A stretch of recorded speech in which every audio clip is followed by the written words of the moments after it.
বাকিটা contingency fund বা public accounts থেকে নেওয়া হবে। আচ্ছা, তো সেই জন্য সেই প্রশ্নটা আমার থেকে গেল।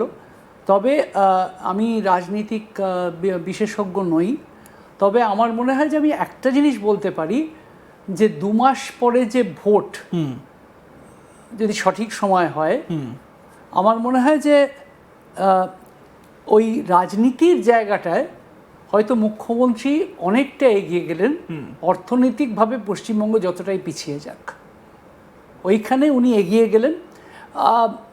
অর্থনীতি খুব তার কারণ আমি সবাই যারা জানেন তারা পড়েছেন, মানে এই রকম রাজনীতি সবসময় অর্থনীতিকে পরাজিত করবে, ঠিক আছে? এবং সেই রাস্তাতেই হয়তো ওরা হাঁটা মনে করলেন যে যদি আমরা ক্ষমতায় থাকি পরে চিন্তা করব। কিন্তু যে কোনো মানুষ, সাধারণ মানুষ যখন দেখবেন, তারা তো কোথা থেকে টাকা আনবেন সেটা তো তার চিন্তা নয়। তারা যখন আজকে এই তারা ঘোষণাটা শুনবেন, না স্বাভাবিকভাবেই যে তাদের সরকার তাদের জন্য এই ব্যবস্থাটা করেছে, কোথা থেকে টাকা আনবে সেটা তাদের বোঝার কথা নয়। কিন্তু তারা দেখছেন যে টাকাটা পাওয়া গেল। এবার সরকার কোথা থেকে টাকাটা আনবেন সেটা সরকারের যারা দায়িত্বে আছেন, সরকারের যারা বিশারদ আছেন, তারা নিশ্চয়ই চিন্তা করবেন। তবে আমার মতো ক্ষুদ্র বুদ্ধিতে আমি ঠিক বুঝে উঠতে পারছি না টাকাটা কোথা থেকে আসবে এটা দেওয়ার জন্য। মানে যেই জায়গাতে আমরা এই বাজেট শুরুর আগে যে আলোচনাটা শেষ করেছিলাম, আমি সেই দিশা কিন্তু আমরা দেখতে পাই। না, দিশা উনি দেখিয়ে দিয়েছেন। উনি নিশ্চয়ই এই আজকের দিনটাকে নিশ্চয়ই অন্তত ব্যালট বক্সে কনভার্ট করতে পেরেছেন বলে আমি মনে করছি।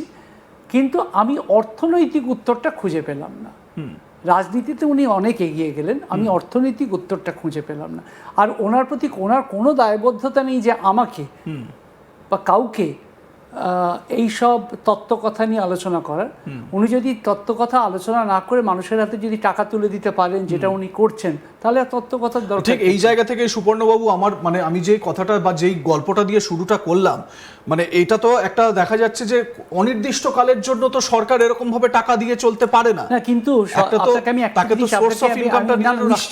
আপনাকে বলছি, আমি যখন আমি এখানে মানে একটা বিশ্বাসের জায়গা থেকে আসি, সুতরাং সেখানে আমাদের আমরা যে কেউ কোনো না কোনো রাজনৈতিক দলকে হয়তো ভোট দিতে পারি, কিন্তু আমরা এখানে অর্থনৈতিক আলোচনা করতে এসেছি, অর্থনৈতিক মডেল নিয়ে আলোচনা করতে এসেছি।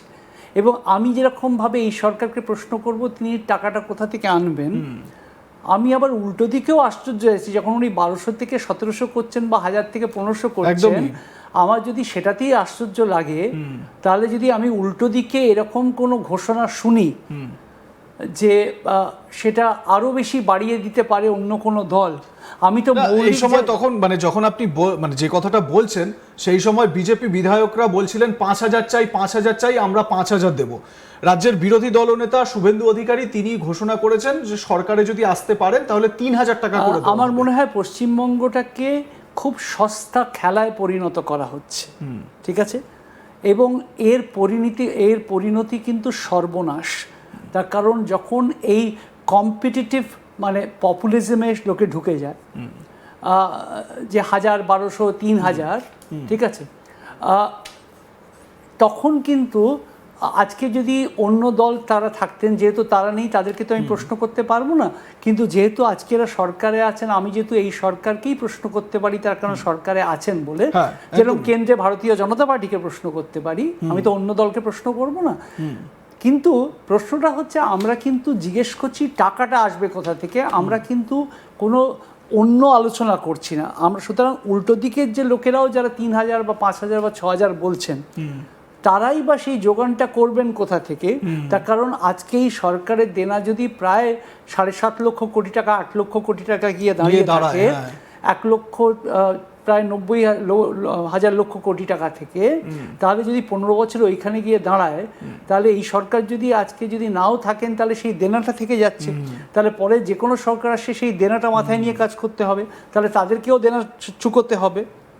তো সেইখানে দাঁড়িয়ে তারা যে এতটা বড় প্রকল্প করে দেবেন, আমার মনে হয় তাদের থেকেও জানার ইচ্ছে থাকলো যে এদেরকেই যদি প্রশ্ন করি যে 500 কোথা থেকে আনবে, ওরা আরো 2000 কোথা থেকে আনবেন, সেটা কি আরো সেই বড় প্রশ্নটা প্রশ্ন থাকবে একদমই না? ঠিক। যে বিষয়টা নিয়ে আমরা আলোচনা করছি যে এই যদি আমাদের রাজ্যের রাজনীতির অবস্থা হয়, যে এই যে ফ্রি বি পলিটিক্স যে কত খতরনাক, কত ভয়ঙ্কর, সেটা আমেরিকার মতন যে একেবারে পুঁজিবাদী যে একটা অর্থনীতি বা একটা দেশ, তারা কিন্তু খুব হাড়ে হাড়ে টের পাচ্ছে। শুধুমাত্র আমেরিকা নয়, বিদেশে মানে ইউরোপের অনেক উন্নত দেশ বলে আমরা যাদেরকে ধারণা রাখি, তাদের ইকোনমি একেবারে ধ্বংসের দিকে, শেষের দিকে, এই একমাত্র এই ধরনের তাদের রাজনীতির জন্য, তাদের এই ধরনের ডিসিশন মেকিংয়ের জন্য।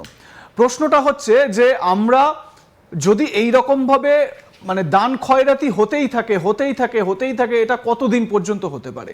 যেরকম আমি শুরুতেই বললাম যে একজন রানী, তিনি বাঘের ওপর সওয়ার হয়েছেন, তিনি বুঝতে পারছেন না যে তিনি কি ভয়ঙ্কর একটা পরিস্থিতির মধ্যে দিয়ে যাচ্ছেন। তিনি এবারে যখন ওই অভিজ্ঞ মানুষ বা বিদগ্ধ মানুষ তাকে বোঝালেন যে আপনি কিন্তু যেদিন নামবেন সেদিন এই বাঘ আপনাকেও ছাড়বে না, এখন পরিস্থিতিটা কিন্তু সেই রকমই হয়েছে। আমি ঠিক এই জায়গা থেকেই সুপর্ণবাবুর কাছে আসবো। সুপর্ণবাবু, মানে এই মুহূর্তে থেকে যদি কোনো একটা সময় যদি মমতা বন্দ্যোপাধ্যায়ের সরকার যদি রিফর্মের কথা ভাবনা চিন্তা করে, যদি এই ইনফ্রাস্ট্রাকচার ডেভেলপমেন্টের কথা ভাবনা চিন্তা করে, এই ধরনের ভাতা ফ্রি বি না দিয়ে, তাহলে তো তার যে রাজনৈতিক গোল, এত বছর ধরে যে রাজনৈতিক কেরিয়ার তিনি তৈরি করেছেন, এক মুহূর্তে এক লহমায় সেটা ধ্বংস হয়ে যাবে। প্রথম কথা হচ্ছে, খালি আমি মমতা বন্দ্যোপাধ্যায়কে আপনি বিশেষ করে টার্গেট করছেন কেন? আমি যদি উল্টো দিকের রাজনৈতিক দলটাকেও দেখি, যখন মমতা বন্দ্যোপাধ্যায় দুর্গা পুজোতে ওই রকমভাবে ঠিক করলেন 70,000 টাকা দেবেন বা 75,000 দিয়ে শুরু করলেন, আমি তখনও বিরোধ করছি, আমি আজকেও সেটার বিরোধী। আমি কোনো দুর্গা পুজোতে এইরকম টাকা দেওয়ার বিরোধী, আমি হজে টাকা দেওয়ার বিরোধী। ওই টাকাগুলো দিয়ে রাস্তাঘাট, কলকারখানা বা পরিকাঠামো, ফ্লাইওভার, ব্রিজ, এগুলো তৈরি করার, হাসপাতাল, প্রাথমিক স্কুল, এগুলো তৈরি করার পক্ষপাতী। কিন্তু তখন যখন মমতা বন্দ্যোপাধ্যায় এটা করেছিলেন, তখন যারা বিরোধী দল ছিলেন, আজকে তারা আরও শক্তিশালী বিরোধী দল যেন প্রায় আসছেন, তারা কিন্তু একটা অবস্থান নিতে পারতেন যে আমরা মমতা বন্দ্যোপাধ্যায়ের এই সিদ্ধান্তের বিরোধ করছি, এবং আপনারা যদি আমাদেরকে সরকারে আনেন, যদি কোনোদিন পশ্চিমবঙ্গের জনগণ তাদেরকে সরকারে, তাদেরকে ক্ষমতায় আনেন, আমরা কিন্তু পুজোর ভাতা দেব না, আমরা কিন্তু হজে দেব না, ঠিক আছে? কিন্তু তারা মমতা বন্দ্যোপাধ্যায়কেও মাঝে মাঝে ছাপিয়ে গিয়ে কিছু কিছু পুজোয় 1 লক্ষ টাকা করে দিতে শুরু করলেন। আমি বলছি, মমতা বন্দ্যোপাধ্যায়ের সাথে লড়াইটা জিততে হলে দর্শনের লড়াই জিততে হবে, পশ্চিমবঙ্গকে বদলানোর লড়াই লড়তে হবে।